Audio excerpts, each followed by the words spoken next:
ഇന്ന് അടുക്കളയിൽ ആൾ മാറിയിട്ടാണ് കേട്ടോ കയറിയിട്ടുള്ളത്. ഞാനല്ല, രാജേട്ടനാണ് കയറിയിട്ടുള്ളത്.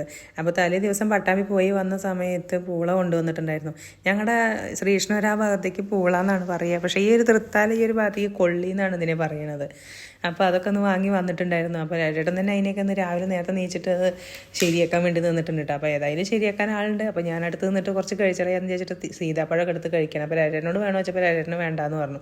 അപ്പോൾ ഞാൻ തന്നെ അതൊക്കെ ഒന്ന് തീർത്തു കിട്ടും. അപ്പോൾ അതാ കഴിച്ച് തീർക്കണ സമയം കൊണ്ട് രാജേട്ടൻ അതിനെയൊക്കെ ഒന്ന് വൃത്തിയാക്കി എടുത്തിട്ടുണ്ടായിരുന്നു. അപ്പോൾ അത് കഴിഞ്ഞിട്ട് ഞാൻ വന്ന് നോക്കുമ്പോൾ സർവ്വ സാധനങ്ങളും അവിടെ പരത്തിയിട്ട് പോയിട്ടുണ്ടായിരുന്നു. പിന്നെ ഞാൻ അതിനെയൊക്കെ ഒന്ന് പൂളയൊക്കെ ഒന്ന് എടുത്ത് സൈഡിലേക്ക് മാറ്റിയിട്ട് അതിനെയൊക്കെ ഒന്ന് നീറ്റാക്കി തന്നു. എന്തായാലും വൃത്തിയാക്കി തന്നതാണല്ലോ, അതന്നെ വലിയ സന്തോഷം. അപ്പോൾ പിന്നെ ഞാൻ ബാക്കിയുള്ളതൊക്കെ ഞാനൊന്ന് ക്ലീൻ ചെയ്തു. പിന്നെ കുറച്ച് അധികം കൊള്ളി വേണം കേട്ടോ ഞങ്ങളൊരു 5-6 ആൾക്കാരുണ്ട്. അപ്പോൾ ഇത്രയും ആൾക്കാർക്ക് ബ്രേക്ക്ഫാസ്റ്റിന് ഇത് ഉണ്ടാക്കാമെന്നാണ് വിചാരിച്ചത്.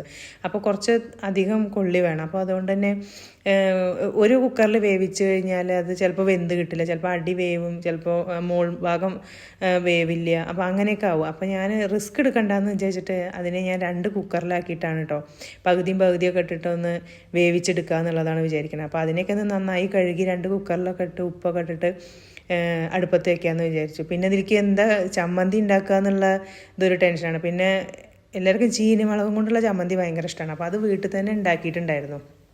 അപ്പോൾ ചീനമുളകും ചെറിയുള്ളിയൊക്കെ കഴിച്ചിട്ട് ചമ്മന്തി ഉണ്ടാക്കിയത്. അപ്പോൾ അതിൻ്റെ ഇടയിൽ തന്നെ ഇങ്ങനെ ചോദിച്ചുകൊണ്ടിരിക്കേണ്ടത് എന്താണ് ചമ്മന്തി ആയില്ലേ, കഴിക്കാറായില്ലേ എന്ന്. കാരണം എല്ലാവർക്കും ഒരുവിധം ആൾക്കാർക്ക് ഇഷ്ടമുള്ള ഒരു ഇതാണ് ഈ കൊള്ളി പുഴുങ്ങിയതും പിന്നെ ഈ ചമ്മന്തി ഭയങ്കര ഇഷ്ടമാണ്. പിന്നെ അത് നന്നായിട്ട് വെന്തിട്ടുണ്ടായിരുന്നു കേട്ടോ. വെണ്ണ പോലെ വേവുക എന്നൊക്കെ പറയില്ല, അങ്ങനെ വെന്തിട്ടുണ്ടായിരുന്നു.